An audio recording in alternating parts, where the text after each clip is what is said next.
hermanos, un pequeño versículo del capítulo 1 de Isaías para empezar, de lo que hoy día vamos a ver, lo cual es mi interés en realidad de seguir como lectura, debido a que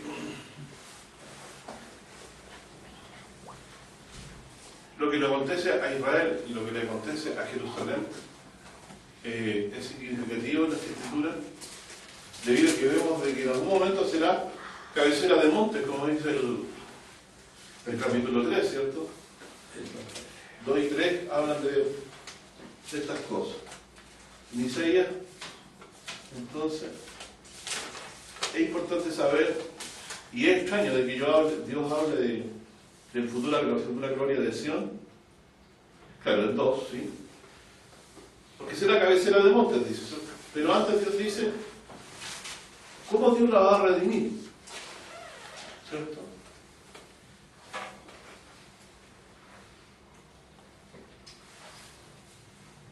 Dice en Isaías 1, ¿sí? Versículo del 21 al 27.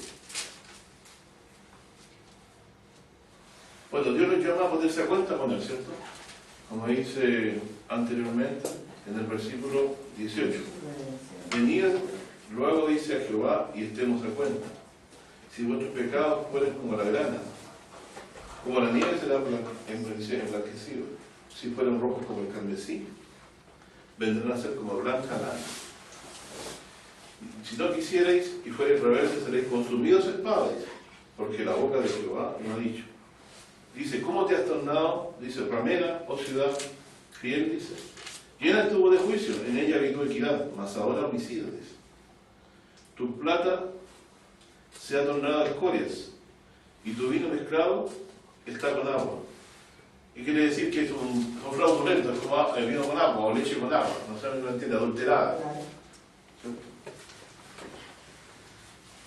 Tu plata se ha tornado a escorias y tu vino mezclado está con agua, dice. Y dice, tus príncipes prevaricadores, quiere decir que violentan la ley de Dios, y compañeros de ladrones, todos aman las dádivas y van tras las recompensas.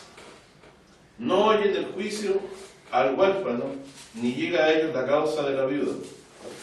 Por tanto, dice Jehová de los ejércitos, el fuerte de Israel, ella dice, tomaré satisfacción de mis enemigos y vengaré de mis adversarios. O sea, Dios tiene como propósito juzgar estas cosas. Claro. Entonces, estemos a cuenta, o si no, la espada, ¿qué para esperar? La espada, por eso dice, si quisiera yo oyerais, como se le dice, si no la espada seréis consumidos, dice, lo leímos en el versículo 20, ¿cierto? Entonces yo estoy diciendo de que debido a esta condición de Israel, Dios quiere hacer juicio sobre él. Y dice, y volveré mi mano sobre ti, pero la destruye no para acabarla, sino para limpiarla, y eso es lo que ustedes tienen que capturar de este versículo. Y volveré mi mano sobre ti y limpiaré hasta lo más puro tus escorias, y quitaré todo tu estaño. Es como cuando uno va a una fundición y mete el metal a alta temperatura para que toda el arrabio y la escoria salga a la superficie, flote, y se pueda separar del metal haciéndolo puro. ¿Cierto? Todas tus escorias, dice. Dice, y restituiré tus jueces, como al principio. Miren el propósito de Dios. Y eso es importante tenerlo. Restituiré tus jueces como al principio. Y tus consejeros como de primero. Entonces te llamarán ciudad de justicia, ciudad fiel. Sión, con juicio será rescatada. Ojo. Y los convertidos de ella con justicia. ¿Qué les decía yo? Con juicio y con justicia. Sión con juicio será rescatada. Ese es el versículo que me llama la atención aquí. Y los convertidos de ella con justicia. Mas los rebeldes y pecadores aún no serán quebrantados, y los que dejaren a Jehová serán consumidos. Entonces os avergonzarán los hornos que amasteis, y os afrentarán los bosques que escogiste, dice, porque seréis como el horno que se le cae la hoja, y como el huerto que le falta la sal. Y dice, y el fuerte será como estopa, y el que hizo, y él dice, y lo que hizo como centella, ambos serán encendidos juntamente y no habrá quien apague. Entonces este texto lo que nos está diciendo aquí es importantísimo, de que Dios se propone limpiar a Israel, purificar a Israel, ¿de qué? De la injusticia, ¿cierto? Y va a ser juicio en el cual pretende libertad, como dice en el 27, dice, será rescatada con juicio. Entonces, Isaías 1, 27. Sion, o Jerusalén, con juicio será rescatada. Hermano, el 24 dice, por tanto dice el Señor Jehová de los ejércitos, el fuerte de Israel, tomaré satisfacción de mis enemigos, vengarme de mis adversarios. ¿Esa ahí los va a castigar o los va a eliminar? Es que como acá dice que no los va a eliminar, que los va a castigar. Eso es un grave error. Es un grave error, porque Dios puede separar la paja del trigo. Eso es lo que pues dice mi enemigo de esa acá. Claro, no, sí lo hace. Lo hace. Y de hecho, cuando los destruyó el Señor, siempre quedaba un rebusco, un remanente. Y eso era lo que se salvaba. Pero aún en ellos volvían a crecer, aumentarse, volvían a revelarse. Pero el punto es que lo que tenemos que decir respecto de Israel, Dios no la desecha, sino que la castiga. La quiere castigar y la quiere purificar, ¿cierto? Y dice, y los convertidos de ella, ¿qué quiere decir los convertidos? Los arrepentidos de ella. ¿Cómo se llama?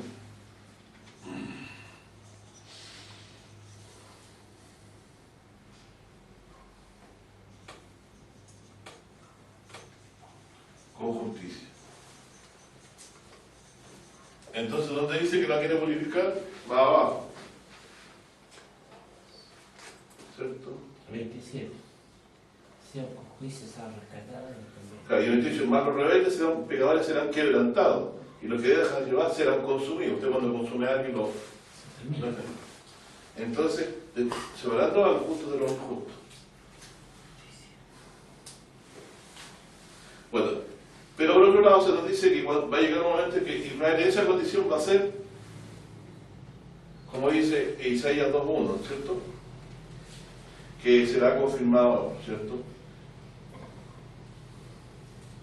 En el tiempo final, el monte de la casa de Jehová, por cabecera de los montes, y será ensalzado sobre los collados, y correrán a él toda la gente. Venid, subamos delante del monte de Jehová, la casa de Jacob, y nos enseñará sus caminos, y caminaremos por sus puertas. Porque de Sion saldrá la ley, y de Jerusalén la palabra de Jehová, y juzgará entre las gentes, y reprenderá muchos pueblos, y dice, volverá sus espadas en rejas, de arado, y sus lanzas en hoces. No alzarán espada gente contra gente, se no habrá más guerra, ni se enseñarán más para la guerra. Venid, oh casa de Jacob, y caminaremos a la luz de Jehová. Ya. Bueno, y después habla de que el pueblo está henchido de oriente, ¿cierto? De la idolatría de oriente. Bueno, aquí entonces tenemos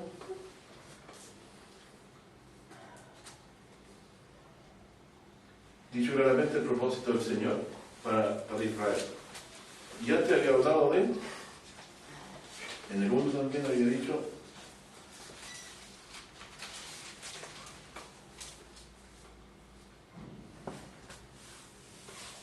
y todo esto porque principalmente habían nacido los príncipes y llegaban a ser prevaricadores contra el Señor. Si nosotros nos adelantamos un poquito más en la lectura,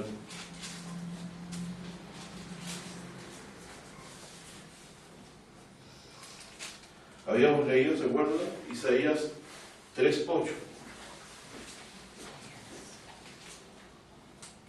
Isaías 3.8.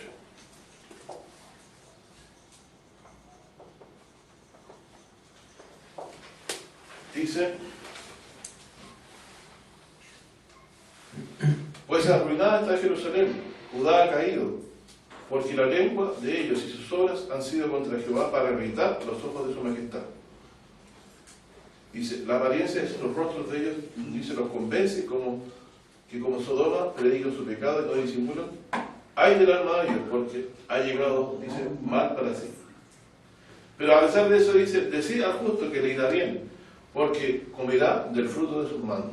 Ay del impío, porque sus obras de sus manos le será pagado. Entonces está claro de que a pesar de que Dios dice que va a haber juicio contra el impío, Dios también dice que le irá bien al justo, ¿cierto? Por lo que no se desanime a pesar del juicio que viene. Bueno, eso en Isaías 1, ¿cierto? Así que Dios ahí nos da un parámetro para pensar todo lo que pasó en Israel es esto, ¿no? Dios ve también, si ustedes van al libro de las crónicas de los reyes, van a encontrar que apareció un rey justo, Dios los bendecía, caían después en el rey que le seguía le sucedía en la idolatría, porque el rey también era impío, el pueblo se disipaba hacia la idolatría otra vez, y era un constante, ¿cómo se llama?, péndulo de un lado a otro. Pero Dios siempre había dicho, ¿cierto?, que quería en algún momento llegar a purificar a Israel totalmente para que fuera un pueblo recto. Y la única forma de salvar a Israel es con justicia, ¿cierto? Rescatarla, dice, con juicio a Jerusalén y haciendo justicia. Porque de otra forma no puede ser. No puede ser de otra forma. Porque Dios así lo ha dicho, ¿cierto? Él no es un Dios aparcero con lo que es malo. Y luego dice en Isaías 3:13 ahora, Jehová está en pie para litigar, para juzgar los pueblos. Ahora vendrá el juicio contra los ancianos de su pueblo y contra sus príncipes, porque vosotros habéis devorado la viña y el despojo del pobre está en vuestras casas. Está claro de que Dios se puso de pie, ¿no?, en el tiempo de Isaías para hacer juicio contra Israel, para limpiarlo, para purificarlo y para darle pago a lo que corresponde. Así que cada vez que cayó en manos de aquí, ¿de quién era el asolador? El rey de Asiria, ¿cierto? Que se tragó a Israel, las 11 tribus, y se llevó también, le pasaba a los sirios, los hizo caer Dios en sus manos, hizo juicio sobre ellos. Más adelante entonces nos encontramos como en el capítulo 7, que señala cuando, ¿cierto?, Acaz temió por la confederación de Israel con el rey de Siria, recién rey de Siria, ¿cierto? Todos se demonizaron. Pero Dios le dijo a Isaías en el versículo capítulo 7, verso 3, dice,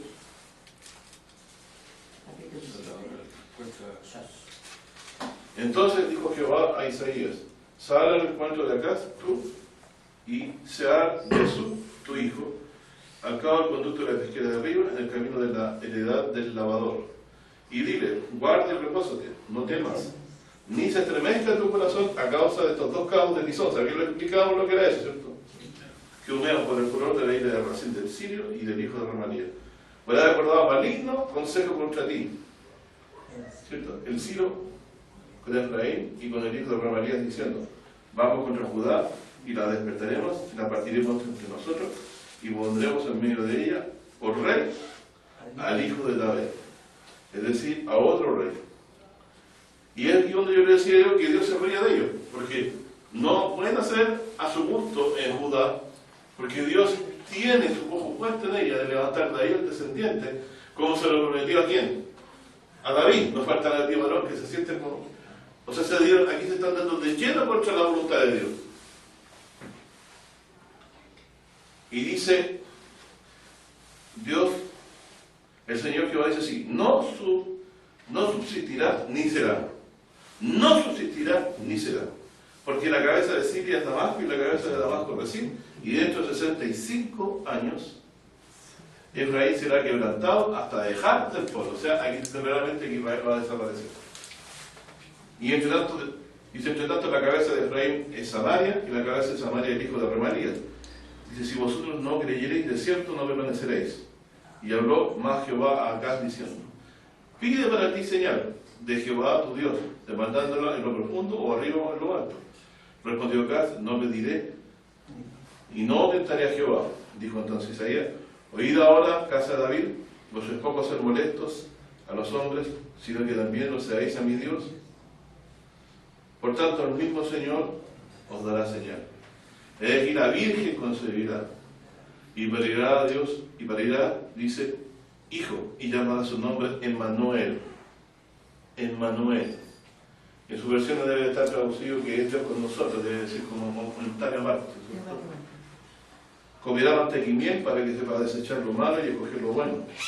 Porque antes que el niño sepa desechar lo malo y escoger lo bueno, la tierra que tú aborreces será dejada de sus dos reyes, del rey de Siria y de este rey de Israel. Es decir, el reino de Israel y el reino de Siria iban a dejar de ser nación antes que el niño fuera adulto y conocer nuestro bien mal. Entonces, ¿de qué señal Jesucristo en Isaías 7:14?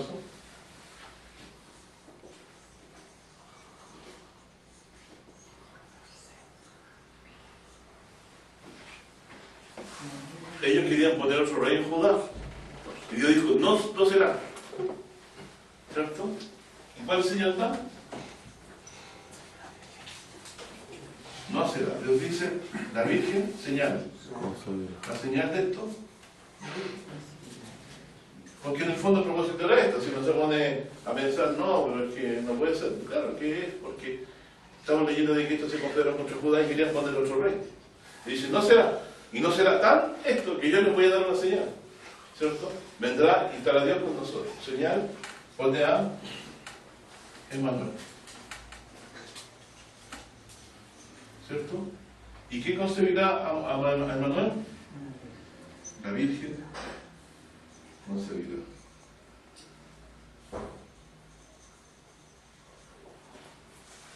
Es decir, Dios, para hacer firme el pacto con David, no permite que estos reyes se apoderen de Judá, sino que venga el propósito suyo de traer al Mesías de él.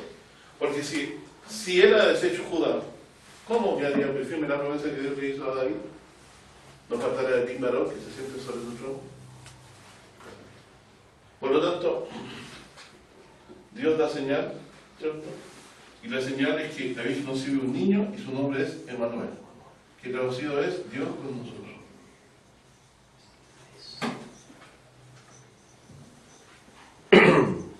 O sea, Dios está con nosotros. Y llamará su nombre Emmanuel, ¿cierto? Que se traduce Dios con nosotros. ¿Se acuerdan que el apóstol Pablo da ese nombre tácitamente a Jesús cuando dice en Romanos 8: si Dios es por nosotros, ¿quién es contra nosotros? Entonces, aquí Dios se pone de parte nuestra porque nos da un hijo, cuyo nombre es Dios con nosotros. Ese es el texto. Entonces Dios, al enviar a Cristo, se ha puesto de parte de su pueblo, de los justos de entre ellos, ¿cierto?, que esperan las consolaciones de Dios, no como los otros que viven disipadamente. Esa es la enseñanza de este pasaje, ¿cierto?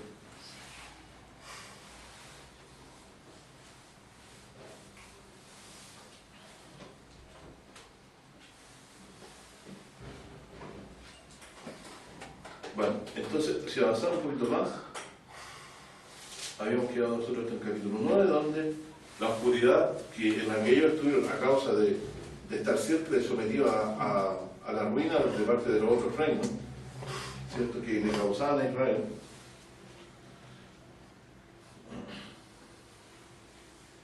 Dice, verso en Isaías 8, versículo 22, estaban en oscuridad.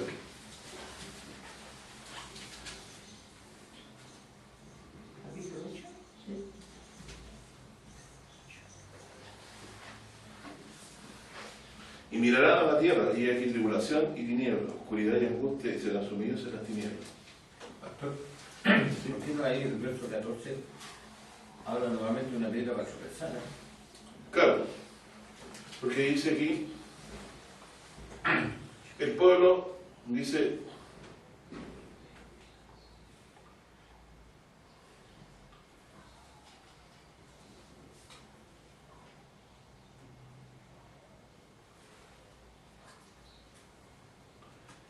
la respuesta está aquí, en el versículo, capítulo 8, verso 6. Dice, por cuanto desechó este pueblo las aguas de Siloé, o de Judá, desechó a Judá, que corren mansamente y holgóse con Rezín, y con el hijo de Remalía, o sea, con el rey de Asiria, y con el hijo de Remalía de Israel, y por tanto el Señor hace subir sobre ellos aguas de ríos impetuosas y muchas, a saber, al rey de Asiria, con todo su poder, el cual subirá sobre todos sus ríos y pasará, y sobre todas sus riberas. Verso 8, y pasando hasta Judá inundará y sobrepujará, y llegará hasta la garganta, y extendiendo sus alas, llegará hasta la anchura de la tierra, o bueno, hasta la anchura de la tierra. Pero llega hasta la garganta, no la toma así. No la toma, sí, no puedo tomarla. Pero la otra ciudad sí. Sí, exacto. ¿Por qué? Porque Dios había puesto el manual con ellos. Había hecho una promesa. No va a ser, no será. Pero es porque Israel, dígame usted, si usted fuera una de las 12 tribus y tuviera muy claro de que Dios iba a levantar una sentencia, ¿pelearía contra Judá? ¿Se confederaría contra él? No. Incluso hay una historia ahí que dice que en una oportunidad Israel prevaleció contra Judá y tomaron Judá y la saquearon. Pero cometieron el error de llevarse cautivo a gente de Judá y aparecieron unos hombres que temían a Dios de Israel, de la parte que atacó de Israel, y se pusieron en pie y dijeron, no, allá un pecado, dejen libre a esto. Eran como 250.000 esclavos que habían tomado de Judá. Y dice que prevaleció la palabra de estos hombres sabios y de lo que había quedado de la batalla los vistieron de nuevo y los alimentaron, los confortaron y los mandaron de vuelta, no los tomaron por esclavos. Porque sabían la maldición que le iba a venir. ¿Cierto? De que Dios no quería que se tomaran esclavos ni entre ellos mismos. Bueno, y esta oscuridad se acaba, ¿cierto? Cuando aparece esta luz en la tierra de Saúl y en Talí, que aparece en Isaías 9, verso 1. ¿Cierto? 9:1, pero esta luz llega mucho después de esta tiniebla. Claro. Pero qué interesante que el tiempo se prolongó a causa de que esta luz tenía que venir. Porque Israel sobrevivió hasta este tiempo. ¿Y se manifiesta dónde? Pastor, porque esta tiniebla fue el año 745 a.C. Claro. Y esta tiniebla permaneció hasta que vino Jesús. Hasta que vino Jesús, o sea. ¿Cuánto tiempo hay que tienen los numeritos? 745 años. Casi, hablemos de 700 años solo porque nos queda la cabeza más clara. ¿Ya? Entonces, esta oscuridad, 700 años aprox, para que tengamos la idea nomás de... ¿Y qué consistía esta tiniebla? Que estuvieron angustiados y afligidos siempre por los asirios. Y no prevalecieron contra Judá, ¿por qué? Porque Dios había puesto a Emanuel con señal de esto. Y esto se hizo manifiesto después en los días del Imperio Romano, ¿cierto? Cuando esta luz apareció. Y aquí dice el 9.1, aunque no será esta oscuridad como la aflicción que les vino en el tiempo que livianamente tocaron la primera vez la tierra de Zabulón y la tierra de Neftalí. Para que dice que tocaron por primera vez se refieren cuando entraron al territorio. Después cuando grabaron por la villa del mar, de esta parte del Jordán, dice, parece que cuando estaban cruzando, dice en Galilea de la gente, dice por la vía del mar, de esa parte del Jordán, en Galilea de las gentes, el pueblo que andaba en tinieblas vio gran luz, y los que moraban en tierra de sombra de muerte. ¿Qué significa tierra de sombra de muerte? ¿Verdad? Un lugar donde no se tenía segura la vida, por causa que Dios lo entregaba constantemente en manos de su enemigo. El pueblo que veía con temor permanente de la muerte, vio gran luz.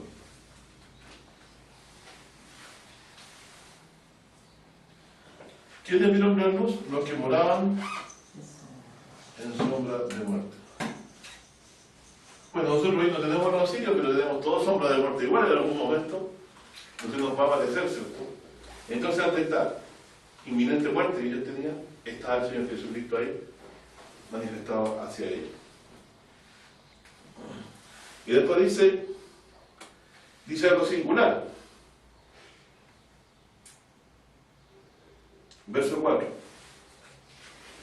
Porque tú quebraste su pesado yugo y la vara de su hombro y el cetro de su opresor, como en el día de Madián. Y luego dice más adelante, me salto un poquito ahí el 6, porque un niño nos es nacido, hijo nos es dado, y el principado sobre su hombro, llamará su nombre admirable, consejero, Dios fuerte, Padre eterno, príncipe de paz. Y los decantado del imperio y la paz no tendrán término sobre el trono de David y sobre su reino, disponiéndolo y confirmándolo en justicia, en juicio y en justicia, desde ahora para siempre. El celo de Jehová de los ejércitos hará esto. El celo de Jehová de los ejércitos hará esto. Entonces, ¿qué tenemos aquí claramente dicho? Algo muy interesante. Ese niño que iba a nacer, que se llamaba Emmanuel, ¿cierto? Dios con nosotros, hace aparición con la autoridad del reinado de David sobre su hombro, como dice aquí el texto bíblico, ¿cierto? Y dice que ha quitado el pesado yugo. O sea, el yugo de las naciones se los ha quitado. ¿Cómo podrían creer ellos esto? ¿Cierto?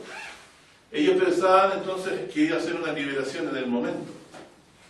Pero dice, tú quitaste su pesado yugo. Tú quitaste la vara de su hombro, como en el día de Madián. Es decir, está anunciando que este niño los libertaría de sus enemigos. El Señor que este niño los libertaría de sus enemigos. Voy a hacer mención.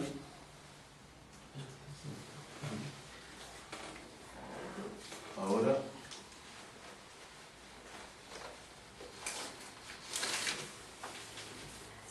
En Lucas 1, el Evangelio según San Lucas.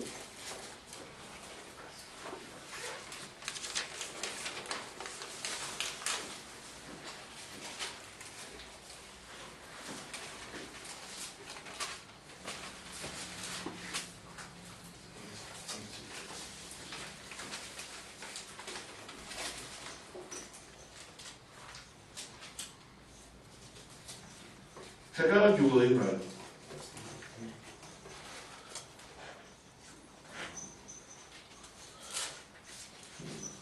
Por un hijo de David, descendiente de David, cuyo principado está sobre su hombro. ¿Cierto? Su imperio será dilatado, no tendrá término, sobre el trono de David. O sea, aquí está claramente diciendo que en Galilea de los gentiles la gran luz que se manifestó era este niño, también anunciaba antes como Emmanuel. Porque la Virgen pariría un hijo. Bueno, ¿cuándo para el hijo? ¿Cuándo se manifestaría este niño? Y aquí dice, un príncipe, un hijo nos ha dado. Si Dios dice que va a parir un hijo, ¿qué es lo que esperábamos de Israel, de Abraham nosotros? Como bendición, una persona, un descendiente. Por lo tanto, aquí claramente el descendiente que está hablando Dios era alguien que venía como señal de que Dios impediría que el reino de Siria quitara al rey de Israel. Y Dios precisamente ese mismo niño que trae, lo trae para que gobierne sobre Judá y sobre Israel, para quitar el yugo sobre su hombro. Ese es el sentir que tendría para ellos en ese tiempo la lectura de esta escritura, más o menos, ¿cierto? Aproximadamente. Y Dios pretende que el imperio de este niño, que es de Judá, sea dilatado, o sea, no tenga término. Por lo tanto, aquí esto está en contra de todos los deseos de las naciones, porque todas las naciones que pasaban por ahí querían dominar a Israel. Pero Dios, en su propósito, dice, no será, ¿cierto? Y manifiesta su intención diciendo que el rey que Dios trae va a gobernar para siempre. Dice, el celo de Jehová de los ejércitos hará esto. En el versículo 7, ¿cierto? Bueno, entonces aquí tenemos claramente que hay una conflagración, ¿cierto? Los seres humanos quieren deshacerse de Israel, porque también Dios lo entrega a manos de sus enemigos para juzgarlos. Pero Dios, a la vez, paralelamente, está manifestando su intención de que el Mesías, que se ha de manifestar dentro de ellos, va a prevalecer. Eso es lo que está diciendo la Escritura. Entonces citamos Lucas para ver lo del que tú quitaste su pesado yugo, dice. Para decir, ¿cuánto ocurre? Díganme ustedes, ¿qué estarían esperando entonces los israelitas? Sacarse a los asirios de la espalda, sacarse a los siros también de la espalda. de cómo, porque los cautivaban, los oprimían, los ponían permanentemente a salvo. Pero eso a causa de qué? De la injusticia del pueblo, porque Dios lo entregaba en manos de estas naciones. Entonces, tendría que venir la justicia de Dios a ellos a manifestarse para que fueran salvos. Y en Lucas 1, Zacarías, el padre de Juan el Bautista, leemos en el capítulo 1 del versículo 68, 67 en adelante, en realidad, Lucas 1, 68.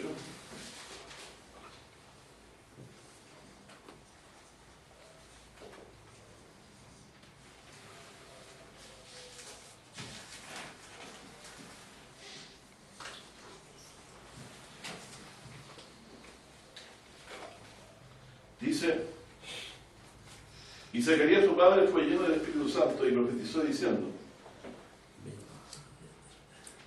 Dios le abrió la boca para qué a Zacarías. ¿Por qué Dios le abrió a Zacarías la boca?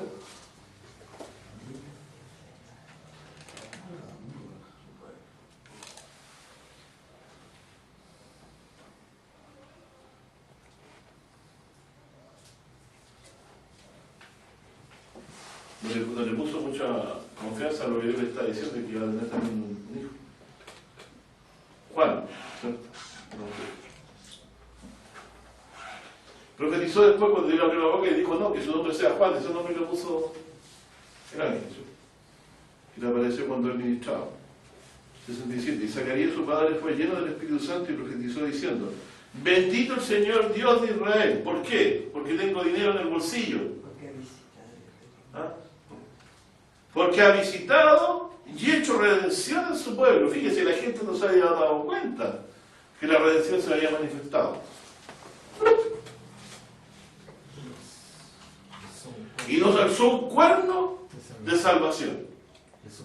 El poder, ¿cierto? De salvación. En la casa de David, su siervo. Como habló por boca de sus santos profetas que fueron desde el principio. O sea, como siempre lo dijeron los profetas. Salvación de nuestros enemigos y de la mano de los que nos aborrecieron. Que decía, quitaste su pesado yugo. ¿No lo leímos en Isaías? Entonces dice, para hacer misericordia con nuestros padres, acordándose de su santo pacto, del juramento que juró a Abraham, nuestro padre, que nos había de dar, que sin temor libraba a nuestros enemigos, le serviríamos en santidad y en justicia delante de él todos los días nuestros. Y hablando de Juan, dice, y tú, niño profeta del Altísimo, serás llamado, porque irás delante de la faz del Señor para aparejar sus caminos, dando conocimiento de salvación a su pueblo, para la remisión de pecados, por la entraña de misericordia de nuestro Dios, con que nos visitó de lo alto en oriente, para dar luz a los que habitaban en tinieblas y en sombra de muerte. ¿Qué está citando aquí el texto? Isaías 9, ¿cierto? Dice, para caminar nuestros pies por caminos de paz, ¿cierto? Y el niño se fortalecía en espíritu y estuvo en el desierto hasta el día en que se mostró Israel. Al desierto lo mandó el Señor, a escuchar su palabra, no a la escuela. Bueno, entonces aquí vemos claramente que Dios, al llegar al capítulo 9, nos dice claramente que manifiesta a Dios su voluntad, ¿cierto?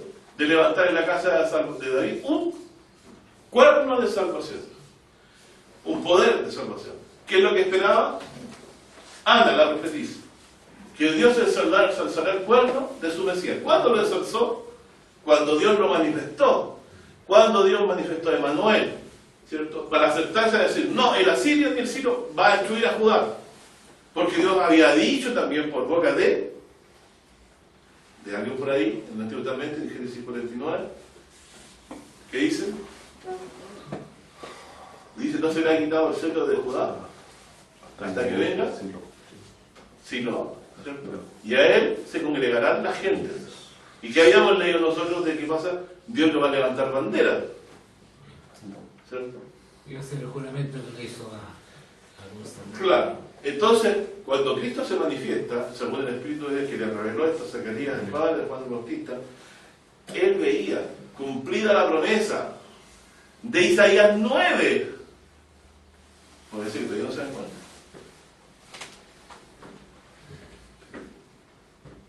Yo me voy a aventurar a decir algo, con la certeza que me da, no mi sabiduría porque no tengo ninguna, sino por la palabra de Dios. Si está citando Isaías 9 y está diciendo que nos levantó el cuerno de salvación, ¿dónde en Isaías lo está mirando él? ¿Qué profecía va a cumplir? Isaías 9:1 y no verá cumplido 9:6. Un niño nos es nacido. Porque él citó para dar luz a los que habitan en la tiniebla y en sombra de muerte, para encaminar nuestros pies por camino de paz. Dice, los que andaban en sombra de muerte vieron gran luz. ¿Qué luz? Un niño nos es nacido en la casa de David, sobre su reino. Y dice, nos levantó una salvación, ¿cierto? Un cuerno de salvación en la casa de David. ¿Y aquí lo envió Dios? A encaminar nuestros caminos por paz y dar luz a los que habitaban en sombra de muerte. ¿Cuál es la luz del mundo? ¿Cuál es? Jesús. ¿Por qué Jesús es la luz del mundo? Porque el verbo, la palabra de Dios mandó. Dice, el usurero y el pobre se encontraron. Dice, dice los ojos de ellos. ¿Qué pasa con ellos? Jehová dice, alumbra los ojos de ellos. Jesús dice, mira que lo que hay en ti no sea tinieblas sino luz, ¿cierto? ¿Qué pasa cuando nosotros nos levantamos y vemos la luz entra a nuestro ojo? Vemos todo, ¿cierto? Y ver significa estar vivo. Sin embargo, la oscuridad significa muerte, sinónimo de muerte. Entonces, cuando nos habla la Biblia de que nos trae gran luz, Él nos trae el perdón de los pecados, para que tengamos vida eterna. Por eso dice aquí la Escritura que Juan fue enviado delante de él para arrepentimiento, para el perdón de los pecados, como dice el mismo Zacarías. El pueblo por su injusticia cayó permanentemente en manos de sus enemigos. Ahora venía el momento de Dios de purificarla. Trajo al Cristo para pagar los pecados del mundo. Eso es lo que está diciendo el texto, ¿cierto? Y Isaías, o sea, Zacarías, la revelación que recibió fue relativa a que el pueblo, en los días de Jesucristo, se estaba cumpliendo la profecía de Isaías 9. Había enviado una gran luz Dios para sacarnos de esta sombra de muerte, de esta permanente sombra de muerte que vivieron por causa de su injusticia, de caer recto en manos de sus enemigos, como lo vimos en Isaías 8:22. ¿Cierto? Y luego Dios trae al Cristo. ¿Por qué? Como certeza que el reino de Judá va a permanecer. Fíjese que Rezín se había confederado, o sea, y Siria, o sea, Rezín y Israel se habían confederado. Y Dios dice, no será, ¿cierto? La Virgen dará a luz un hijo. Fíjese que puedo haber pedido otra señal. Pero es que lo interesante. Yo les voy a dar una señal entonces. Y fíjense que nuevamente Dios hace una señal a Daniel, al Mesías, al Cristo. ¿Por qué? ¿Y por qué esa relación? Porque el reino de Judá que querían hacer que desapareciera, pero no era la voluntad del Señor. Dios tiene preparado para Israel purificación, ¿cierto? Y tiene preparado a Israel para que reine sobre ella su Mesías. Y esta ciudad es la cual Dios la ha puesto por rey, como dice el Salmo, yo he puesto mi rey sobre Sion, monte de mi santidad. Y luego dice, Jehová ha dicho, mi hijo eres tú. Entonces Jesucristo trae la liberación de los enemigos, de todos los enemigos. Pero este increíble que dirá, bueno, el judío lo ve muerto, colgando un madre crucificado y se acabó. Pero no, la testimonio de Dios en Isaías es que él resucitaría. Le dijo Dios a Abraham que su hijo resucitaría. Así, literalmente. ¿Tu hijo va a resucitar? Cuando ¿O le hizo una promesa? pidió que lo... No le dijo que iba a resucitar, pero se lo dio a entender claramente en la promesa. ¿Qué podía hacer? El punto es que no estaba dicho literalmente. Él tenía que entender que la palabra de Dios no se furta. Por lo tanto, lo único que queda como consecuencia es que si él ofrecía a su hijo, a Isaac, y Dios le había dicho antes que él que le daría la descendencia, Dios tendría que levantarlo. Lo mismo de Jesús, si el Mesías moriría por los pecados del pueblo, tendríamos que entender que qué y Dios había dicho de él después, vivirá por largos días, dice. Hoy yo he puesto en mi rey sobre Sión, o lo he puesto sobre la casa de David para siempre. Quiere decir que Dios tendría que haberlo levantado de los muertos. Entonces es la fe de creer contra la esperanza, como dice la esperanza contra esperanza. A pesar de que Dios nos prometió algo y después pareciera que nos lo quita. No es así, sino que Dios habría de levantar a su Cristo. Porque los discípulos cuando vieron a Jesús crucificado, ¿qué dijeron? Nosotros pensábamos que iba a redimir a Israel, ¿cierto? Los caminos. Pero ahora ya hace casi 3 días que esto ocurrió. Y resulta que Dios lo levantó de los muertos. Entonces ellos no pasaron la prueba de la fe en el sentido de entender por sí mismos que Dios lo levantaría. Todas las cosas dependen de Jesucristo en la profecía. Por lo tanto, Dios tenía que levantarlo según en su misericordia, porque lo había comprometido para bien nuestro. Así que tenemos claramente esto. Nos está diciendo Zacarías, el padre de Juan, que los días suyos se cumplió la Escritura, de que esa gran luz se manifestó. Y esa gran luz es levantarnos en la casa de David, un cuerno de salvación. Tal como dice Isaías, vieron la luz y después se pasa a decir que un niño nos es nacido, que es príncipe y gobernante sobre la casa de David, y su reino no será quitado, no será con fin, ¿cierto? Sobre el reino sobre su reino disponiéndolo y confirmando los juicios y de justicia. Desde ahora y para siempre el celo de Jehová será ahí. Volvamos entonces, si lo va a confirmar con juicio y justicia, ¿cómo va a confirmar el reino? Juicio y justicia.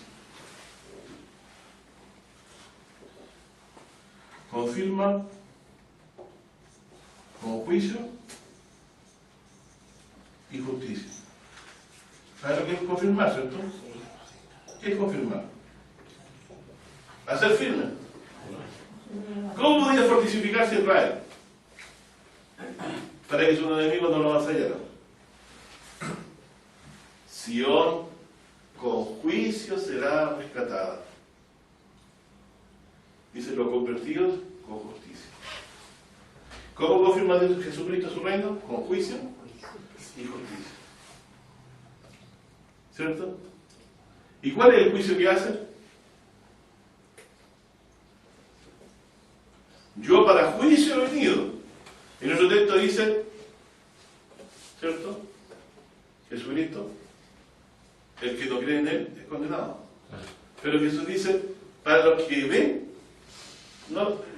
dice, para los que no ven, vean, y los que ven sean cegados. ¿Qué profecía estaba citando Jesús ahí?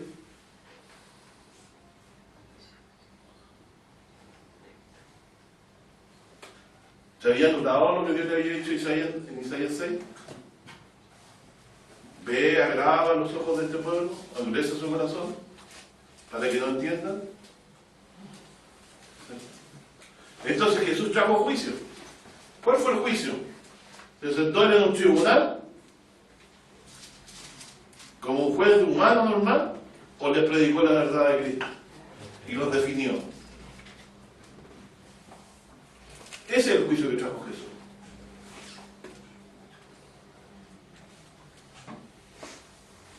El que de él cree, dice, no es condenado. El que de él cree ya ha sido condenado. Juicio. Aquí Jesucristo ya hizo juicio. ¿Cierto? Justicia, ¿cuándo hará?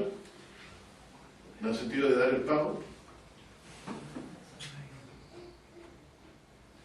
Ha establecido desde un día en que da a coger al mundo con justicia. Para aquel varón, a quien de fe, donde habéis levantado, como lo dijo el apóstol Pablo, está en Hechos, capítulo 17.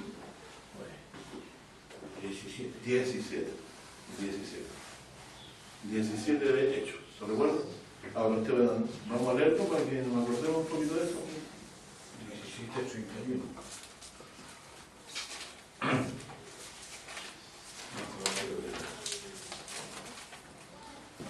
Pablo, hablando con los atenienses,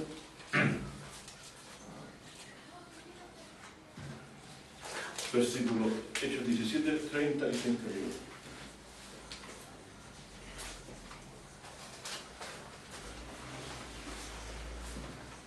Entonces Jesucristo viene a limpiarse,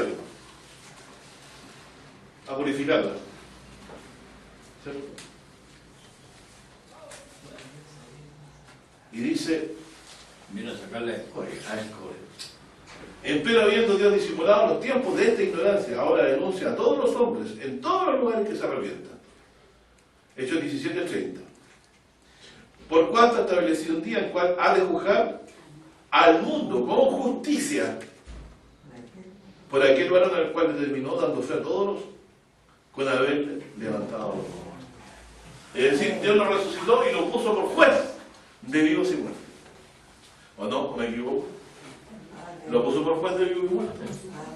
Entonces, Él trae juicio y justicia. Y abogará por los pobres de la tierra, que podemos usar toda la profecía que hizo la tierra, pero la vamos a ir viendo también.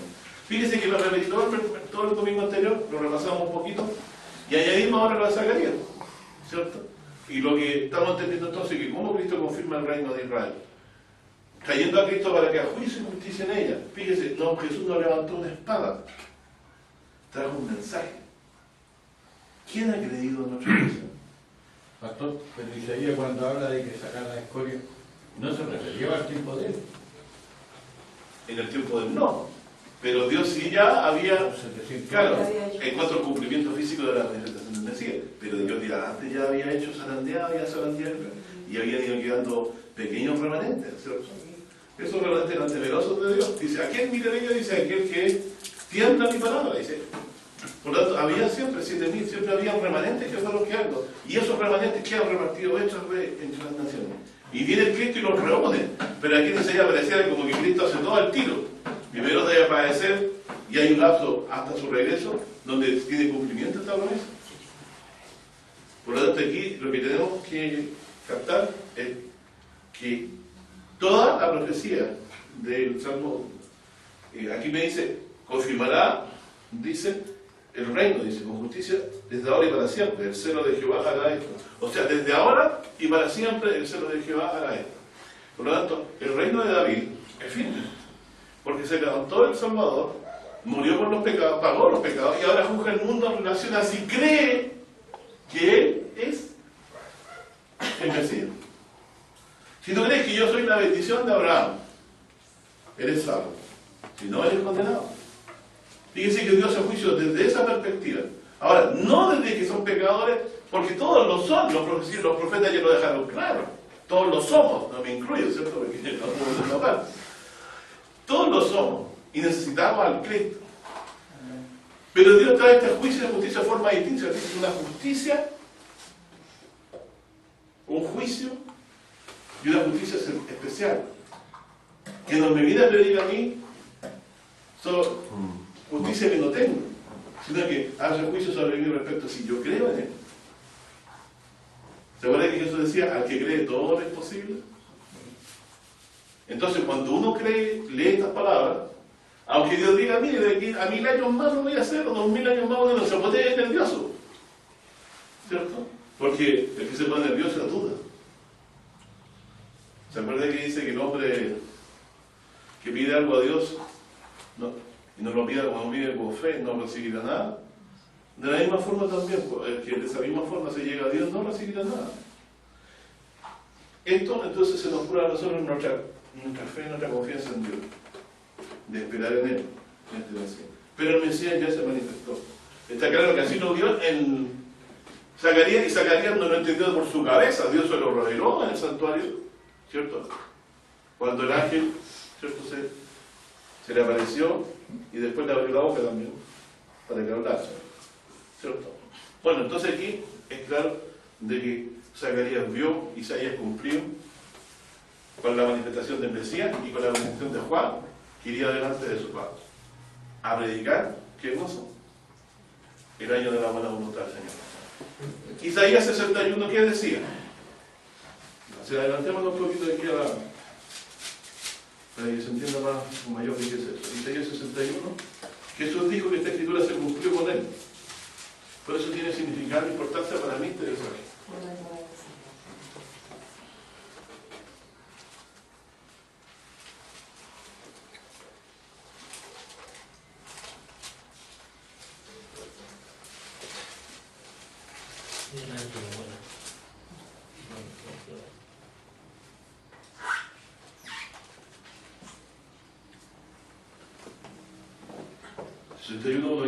Dice, el Espíritu del Señor Jehová es sobre mí, porque me ungió Jehová, me ha enviado a predicar las buenas nuevas a los abatidos, a vendar a los quebrantados de corazón y a publicar la libertad de los cautivos. Por favor, relaciona eso, ¿vale? Proclamar libertad a los cautivos. ¿Qué cautivos serían? Tú quebraste su pesado yugo. ¿Te acuerdas que Jesús dice, todo el que hace el pecado, siervo del pecado? ¿Por qué ellos estaban en manos de sus enemigos todavía? Porque habían pecado contra el Señor. Y se a publicar libertad a los cautivos y a los presos, apertura de la cárcel. Y se a procurar el año de la buena voluntad de Jehová, o sea, del perdón del Señor. Y el día de la venganza del engaño. Hacer juicio y justicia. ¿Cierto? Y ordenar acción a los enlutados para darles gloria en lugar de ceniza, óleo en lugar de luto, manto de alegría en lugar de espíritu angustiado, y serán llamados árboles de justicia, plantíos de Jehová para la gloria suya, etcétera, etcétera, etcétera. Y usted lo va a seguir viendo. Y esto es Jesucristo, y lo vamos a Lucas 4.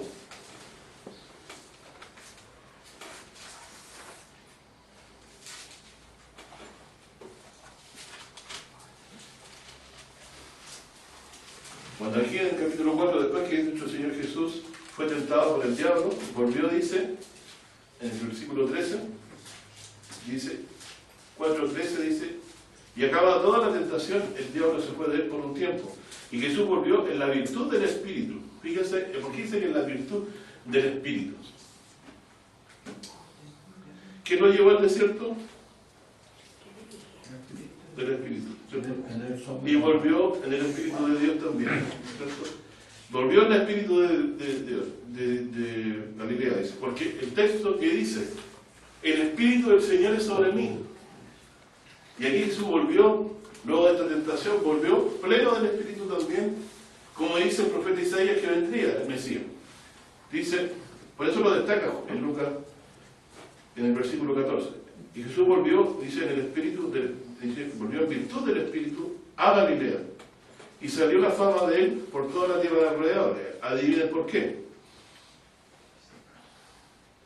Y enseñaba en las sinagogas de ellos y era glorificado de todos. Y vino a Nazaret donde había sido criado y entró conforme a su costumbre el día del sábado en la sinagoga y se levantó a leer. ¿Dónde él dijo esta primera frase? En su ciudad donde él se crió. ¿Cierto? Él nació en Belén, conforme a la profecía, pero fue criado en Nazaret. ¿Cierto?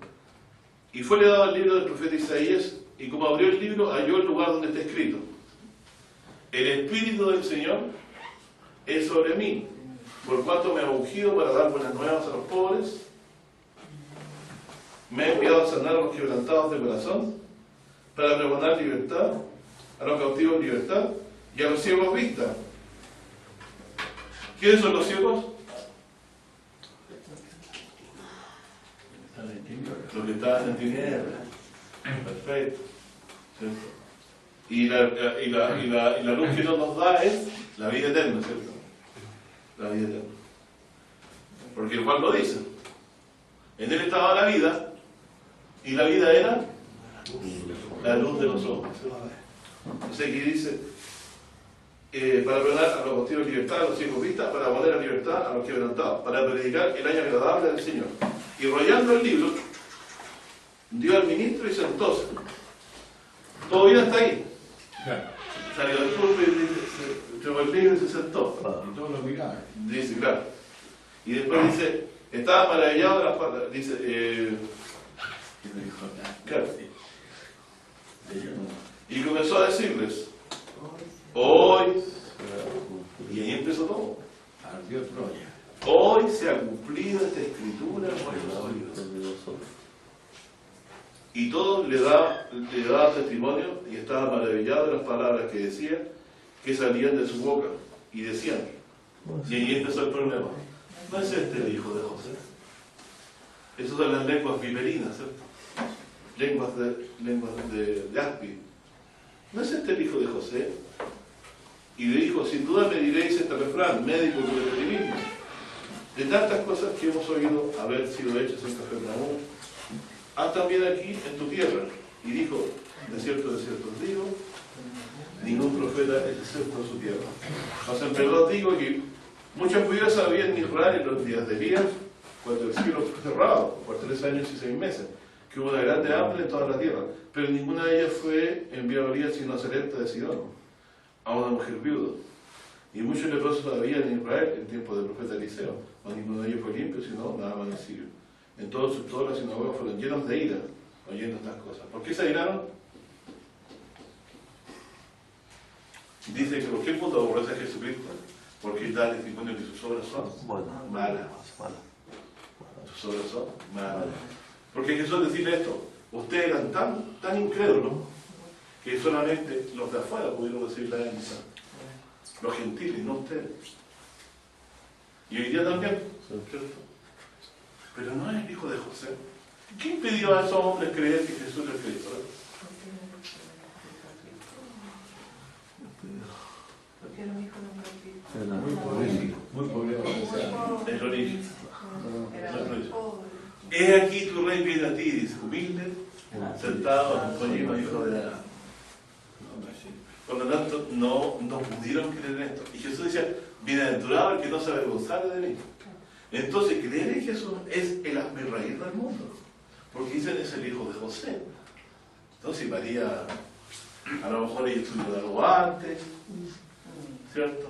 O fue un soldado romano que violó a María, como dicen los judíos del día de hoy, el pandero, porque jamás fue hijo de una virgen. Y en los más audaces hoy dicen, ¿cierto? Los teólogos, no, en el hebreo se traduce como la joven tendrá un hijo. El griego lo traduce mal, ven partenos, hijos de la virgen parirá. No, en una joven. Ah, una joven fornicaria.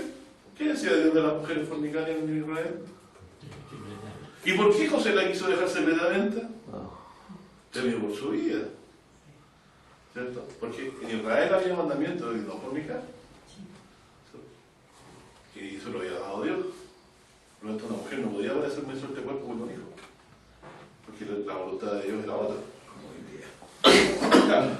No estamos en Israel. No estamos en Israel hoy día. Así que por eso que la gente dice, nah, como una mujer.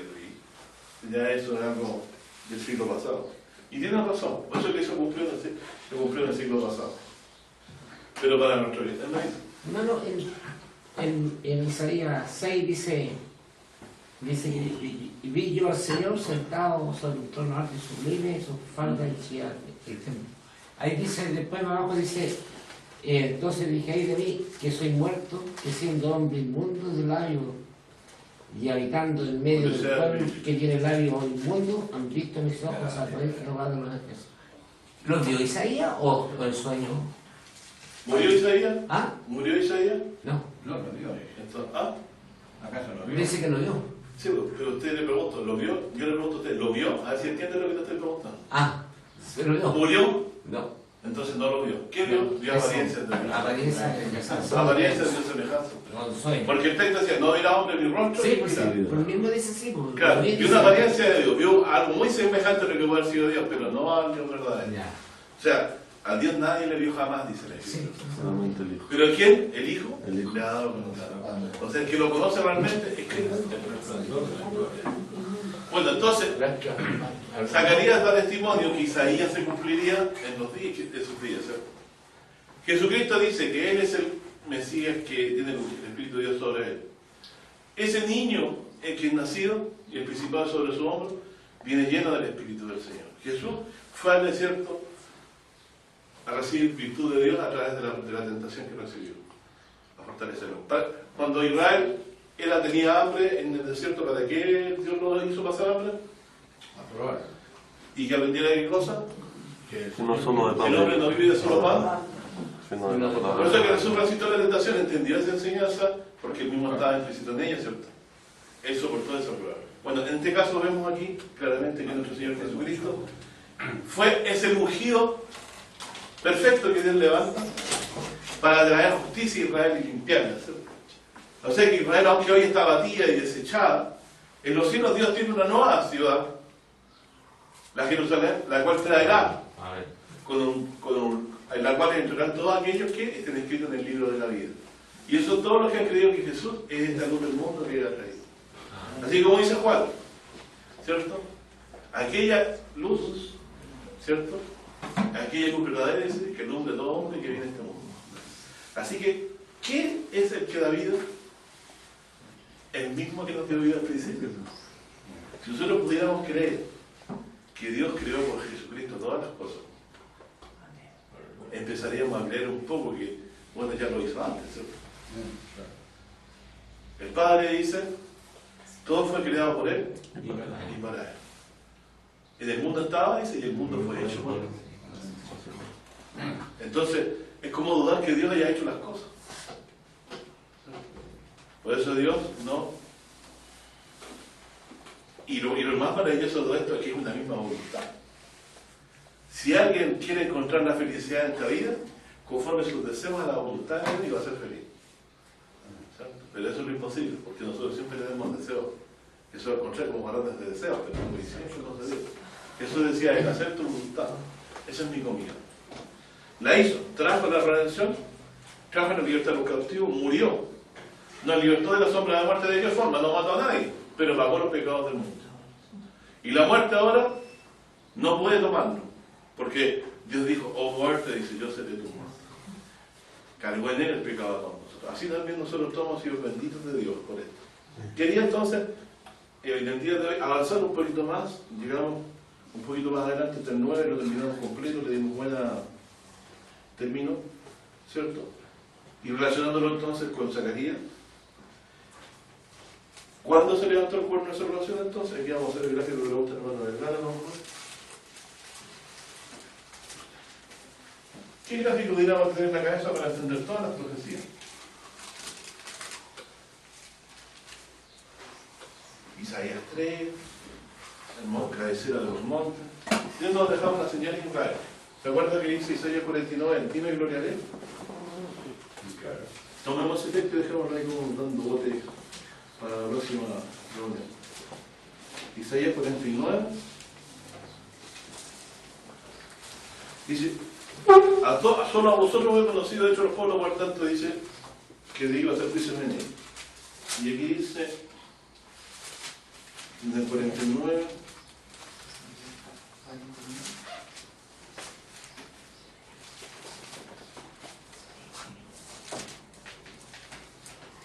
Isaías 49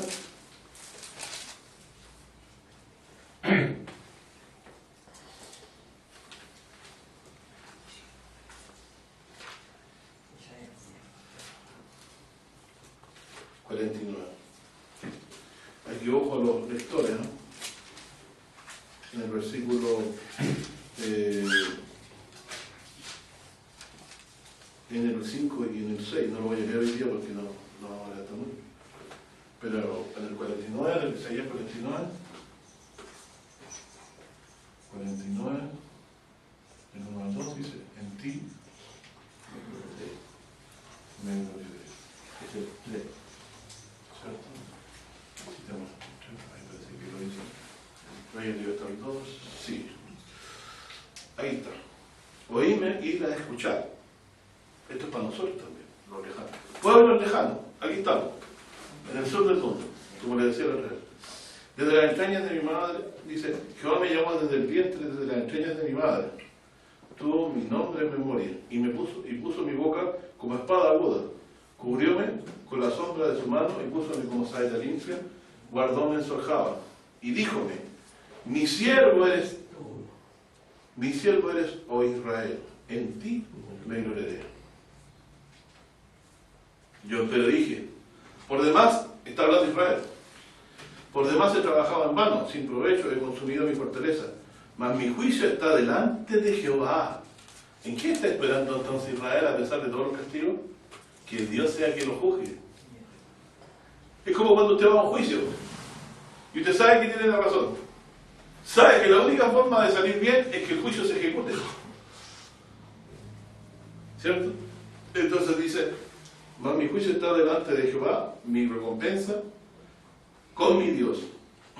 Ahora pues, bueno, lo voy a leer. Ahora pues dice Jehová, el que me formó desde el vientre por su siervo, para que convierta a él, a Jacob.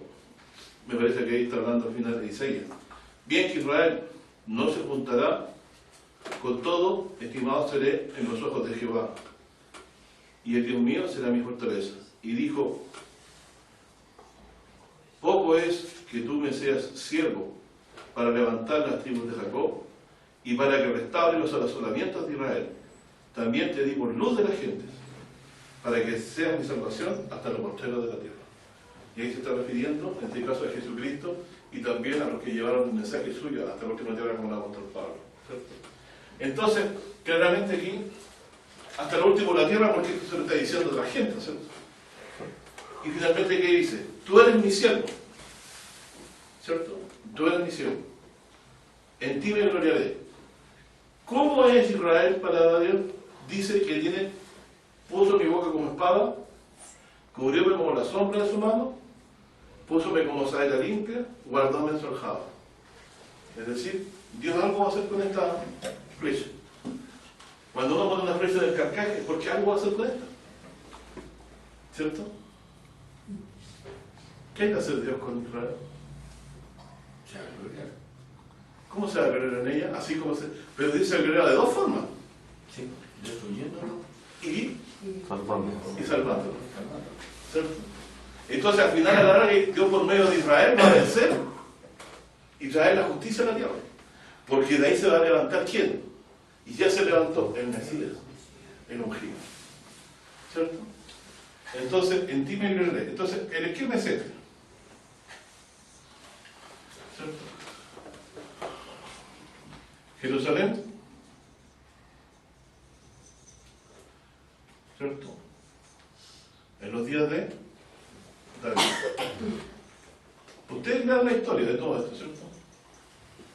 En los días que estaba Jesús, Jerusalén Todo. estaba, ¿cierto?, cautiva.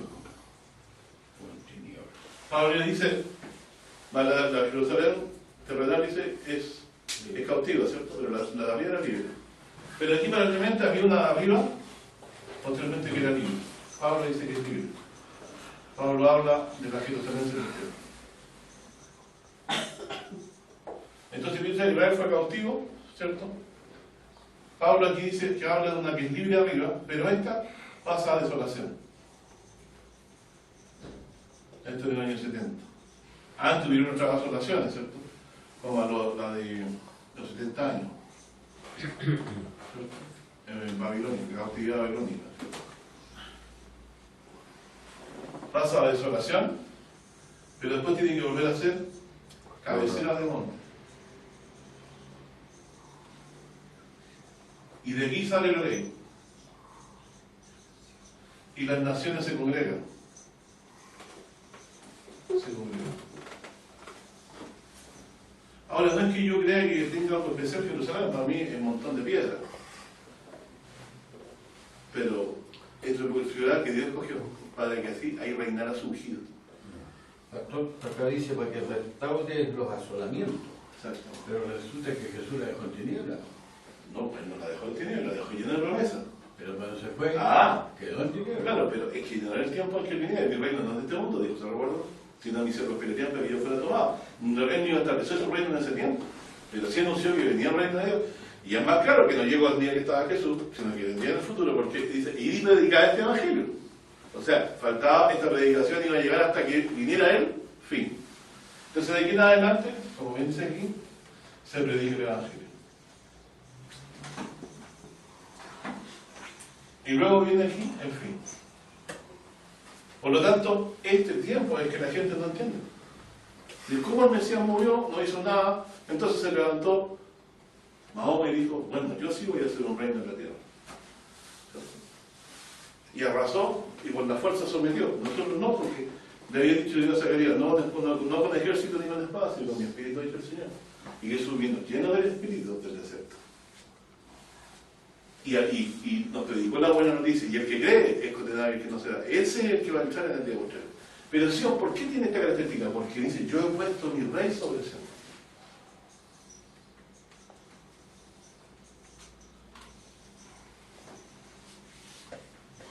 Entonces vemos que participa de toda esta historia de Jerusalén como centro. Y además aquí añadamos lo que hemos estudiado la otra vez, porque la piedra que destruye las naciones, ¿cierto? ¿Qué decir que hemos estudiado? Se hace un grande monte que llena toda la tierra. Que Dios ha puesto esta piedra de tensión. ¿Y esta piedra cómo es? De confianza, estable, ¿cierto? Pero Pablo que dice también piedra que hace tropezar para los judíos, y también sobre el que cae lo desmenuzará. ¿Por qué? Porque todos los que quieran hacer juicio contra él, son ya destruyamos esa ciudad y saquemos al rey y matémoslo. ¿Contra qué está chocando ese deseo de las naciones? Contra la piedra. Contra el propósito de Dios de poner aquí a su ungido.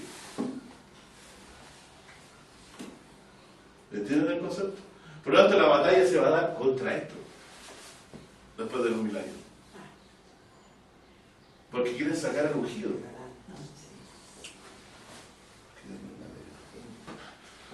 Cuando él establece el reino en la tierra, ¿cierto? Quieren sacar al ungido. Terminamos entonces con Isaías 32, o sea, con Salmo 32, y nosotros terminamos hoy día el estudio. Así que los que quieran leerse 49 de Isaías. Muy bueno. Salmo 132.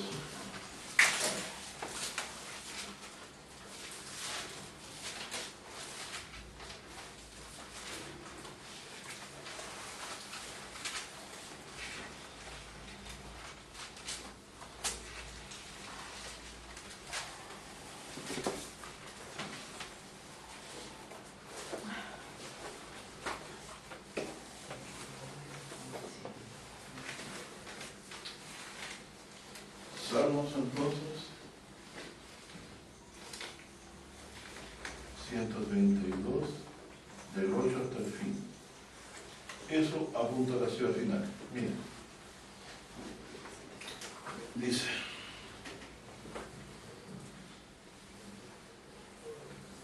levántate, oh Jehová, a tu reposo, tú y el arca de tu fortaleza. Se refiere a tu santuario. Tus sacerdotes se vistan de justicia y regocíjense en sus santos, por amor de David tu siervo. O sea, por eso se está navegando, por causa de David. ¿Por qué? No vuelvas, dice, perdón, por amor de tu siervo, dice, no vuelvas dice, tu ungido, tu rostro. O sea, están alegres porque Dios no va a volver atrás el rostro de su ungido, va a cumplir lo que prometió. El celo de Jehová hará esto. ¿Se acuerdan que leímos en Isaías 9? En verdad juró Jehová a David, no se apartará de ellos. Del fruto de tu vientre pondré sobre tu trono. ¿Pero en qué parte? ¿En qué parte? Si tus hijos guardaren tu alianza, mi testimonio, yo les enseñaré. Tus hijos también se sentarán sobre tu trono para siempre. Porque Jehová ha elegido a Sión, deseó la habitación para sí. Segunda cosa, este es mi reposo para siempre. Ahí habitaré porque la he deseado.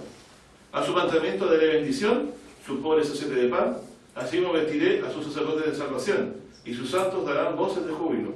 Allí haré reverdecer el cuerno de David, el poder de David. He prevenido lámpara a mi ungido, a sus enemigos vendiré de confusión, mas sobre él crecerá su dolor. ¡Qué maravilla! Entonces, ¿y por qué Sion está ligada al fin del mundo? Porque Dios quiere poner a su rey ahí.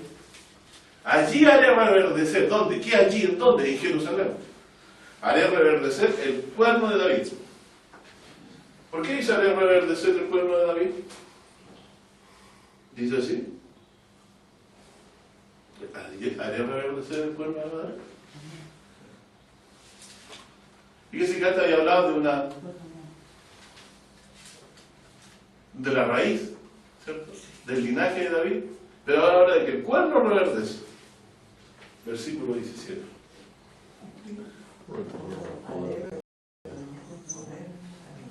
Reverdecer el cuerno de David. Entonces, cuando decía Ezequiel, y le pondré, y le levantaré a David por rey, se refería a este cuerno. ¿Dónde lo va a levantar? En Sion. Salmo 2, ¿cierto? He puesto mi rey sobre Sion. Isaías 28, 16. Pongo en Sion. Roca, usted lo leyó, ¿cierto? Preciosa escogida. Porque va a gobernar las naciones, va a dirigir, va a legislar, para que no haya más injusticia en la tierra y venga la paz y el reposo que esperamos. O los cielos nuevos y tierra nueva donde morará la justicia. Bueno, mis hermanos, yo llego hasta ahí.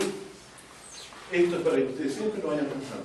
Cada vez que Dios castiga a Israel, siempre le daba una esperanza, pero la esperanza era el ungido en el fin, cuando Dios hiciera reverdecer este pueblo. El ungido se manifestó cuando era cautivo, pero para consolarla, para decirle qué cosa, que sus pecados le eran perdonados. Pero que ya un día que Dios levantaría a este pueblo nuevamente y a esta ciudad para albergar gente justa y dejar fuera a todos los que hagan y hacen injusticia. Todos los que creemos en Jesús, no podemos decir que estamos sin pecado delante del Señor, pero sí reconocemos que hemos pecado y que el Señor Jesús, si no fuera porque Él cargó nuestros pecados en la cruz, no tendríamos esperanza de perdón. Pero eso nos constituye en hijo suyo. Pero para eso hay que creer que el hijo del carpintero es el Cristo, el ungido. Y no avergonzarnos de él. Pastor, Dios les conceda eso a sus ¿en personas. qué sentido se gloria sobre Israel? ¿Destruyendo? Las dos cosas que decíamos. Lo trató duramente, como padre o hijo. Pero después demostró su salvación. Eso ha hecho Dios. A la práctica. A la reliquia, al rebaño. Y nos ha metido a nosotros como parte de esta historia hermosa, siendo de otro pueblo, nos levantó bandera en Cristo para que nos reunamos a Él, ¿cierto? Y nos hemos reunido a Él, ¿cierto? Así que somos de aquellos que esperamos en la promesa hecha a los padres, que Dios levantaría el cuerno de David. Y si Dios va a levantar el cuerno de David, ¿podría haber quedado en la tumba? Así que no más que nos queda disfrutar de esta bendición. Dios les bendiga, mi hermano.